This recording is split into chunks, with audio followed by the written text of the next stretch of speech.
Member for Bertigan.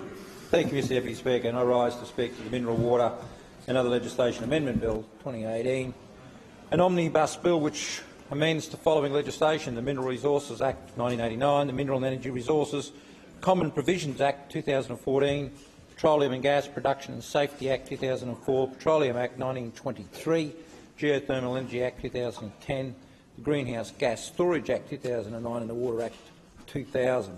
I say at the outset, Mr Deputy Speaker, that the LNP's support or opposition to this bill is contingent on the government adopting the recommendations contained within the Parliamentary Committee report, and I'm pleased that the Minister has addressed those recommendations here today and elaborated in detail on how the government will actually be accepting those recommendations. This bill looks to implement recommendations 4, 7, 8 and 9 from the 2015 independent review of the Gasfields Commission Queensland, which was released on the 1st of December 2016.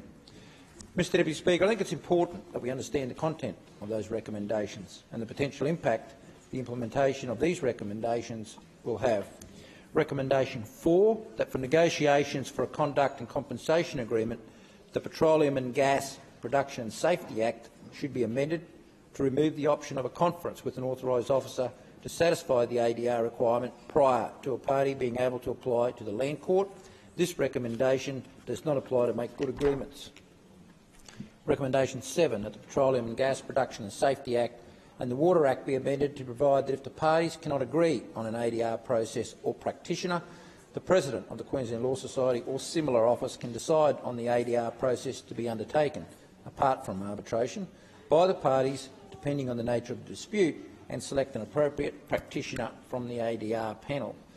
Recommendation 8, that the Petroleum and Gas Production and Safety Act and the Water Act be amended to provide for a distinct arbitration process as an alternative to making an application to the Land Court if a conduct and compensation agreement or make good agreement has not been agreed following the statutory negotiation or alternative dispute resolution process.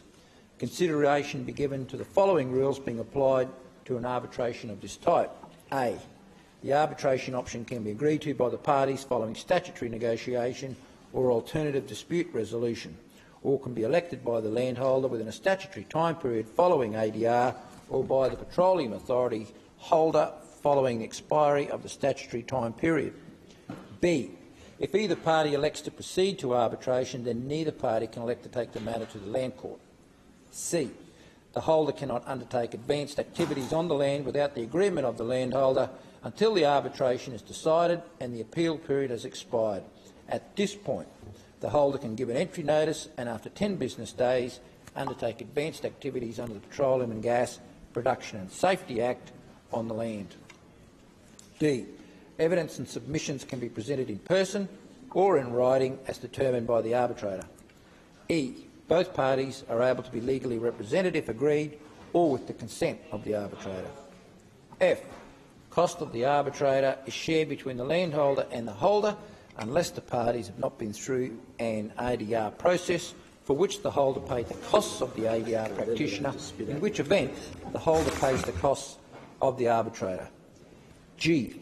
Each party pays its own costs of appearing in the arbitration unless the arbitrator orders otherwise. This will act as an incentive to landholders to try and resolve the matter at ADR. H. The arbitrator will make their decision according to the provisions of the relevant resources legislation unless the parties agree that the arbitrator decide the matter on another basis, such as commercial terms. I. There is no right of appeal on the merits from an arbitration, but either party may seek a review of the arbitrator's reasoning because of a claimed error of law or some similar fundamental error. And J. The arbitrator should have statutory immunity for anything done or omitted to be done in good faith in his or her capacity as arbitrator. Recommendation 9, Mr Deputy Speaker, that A. The Petroleum and Gas Production and Safety Act be amended to provide that the costs of the ADR facilitator are paid by the Petroleum Authority holder, not by the person who gives the election notice, as is currently the case.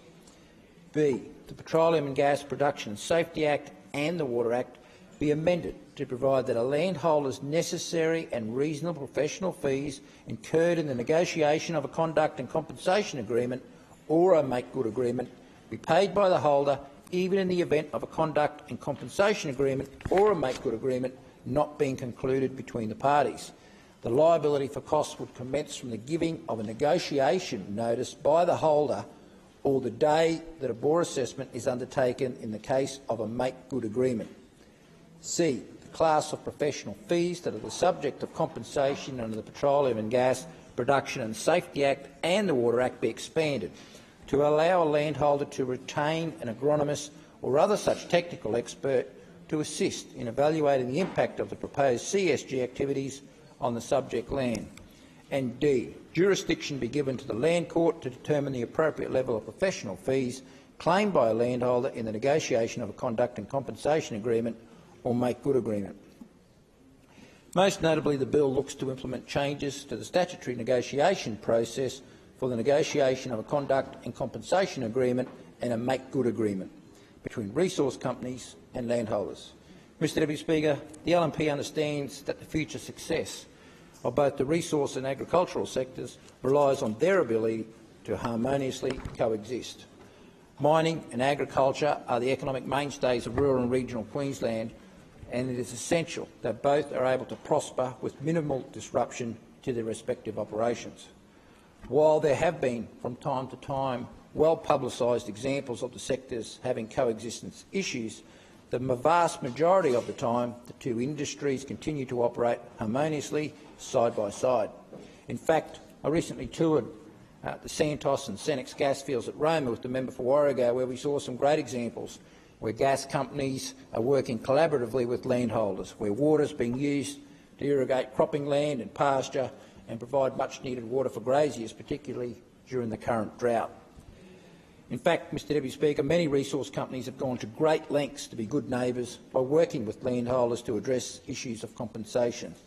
This has resulted in many landholders establishing positive and mutually beneficial relationships with resource companies. Mr Deputy Speaker, the LNP's support, as I said, for this bill is contingent on the adoption of the recommendations by the committee, who I want to pay tribute to here today, particularly those members from this side of the House who were on that committee, for their consideration regarding the detail of the bill and the recommendations contained therein. Those provisions required farmers have the right to legal representation during arbitration through the removal of the proposed section 91C, and I note that the Minister will be adopting this recommendation through an amendment. Ensuring that professional, including accounting, legal, valuation, agronomist and legal fees incurred by landholders during the negotiations and preparation of a CCA are paid by the resource company, even if a CCA cannot be reached. Having regard to recommendation 5 from the committee, I'm pleased that the Minister has outlined the methodology to determine how reasonable landholder time-related costs and how this could be included in this legislation. Mr Deputy Speaker, having regard to recommendation 6, there are many small family farms impacted by resource development, and it is imperative that these landholders receive the appropriate advice, support and representation in their dealings with mining and gas companies. As you would appreciate, the costs involved in engaging professionals such as agronomists and lawyers can be considerable, and it is vital this provision is incorporated in the legislation. I note further that the committee recommended that the department collaborate with stakeholders to investigate developing a methodology to determine reasonable landholder time-related costs, and I know with great interest that the Minister has just addressed that particular recommendation and how that will be rolled out. I'd point out that the Queensland Farmers Federation noted that there should be potential for landholders to include the time taken to negotiate and prepare the CCA in their recovered costs. Furthermore, the committees recommended that the Minister clarify the timeframe proposed for an official to report on direction given to a relative entity to take action on a water quality issue.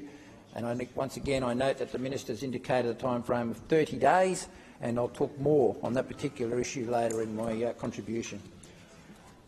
Obviously, in the interests of transparency and good governance, officials given a direction should be reporting in a timely manner and not dragging out the timeframe, as we've seen in recent years, to the point where it becomes farcical.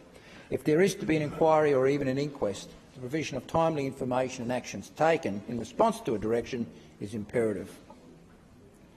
It is important to note that some non-mining groups did bring up the delicate and sometimes sensitive issues around resource companies continuing to have access to private land for advanced activities without a CCA. And again, I note the Minister's response having regard to that particular point. Under the Mineral Resources Act 1989, the Land Court is conferred jurisdiction to determine compensation for landowners with mining claims and mining leases over their properties when the applicant and the landowner are unable to reach agreement.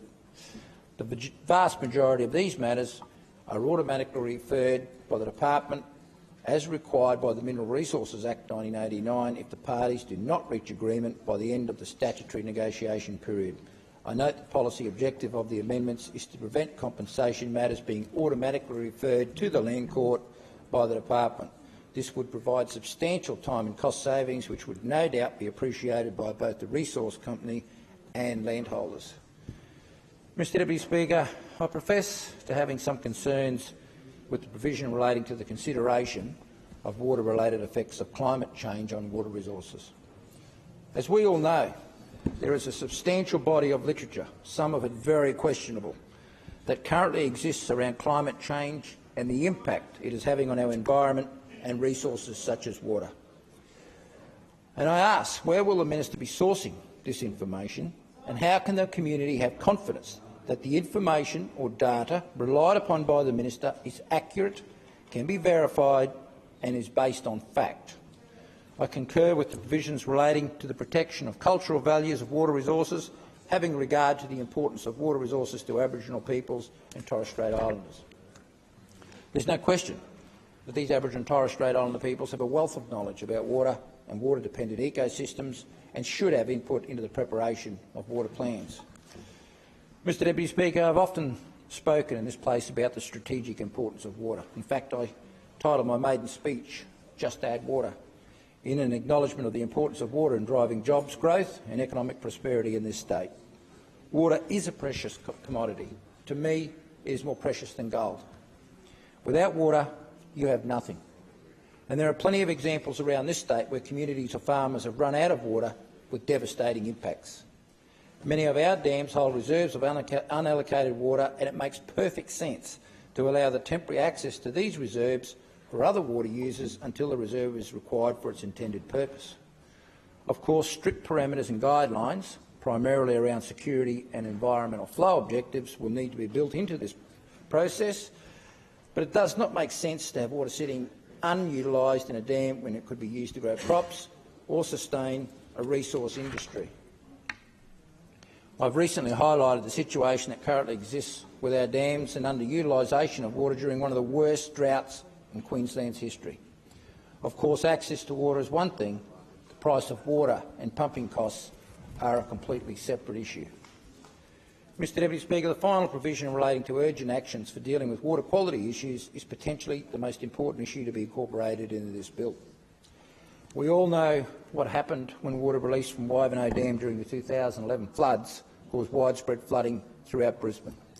Can I say, as a former police officer, a deputy of a local disaster management group and Emergency Management Queensland Area Director, there is unbelievable pressure brought to bear during times of emergency around important decisions such as releasing water.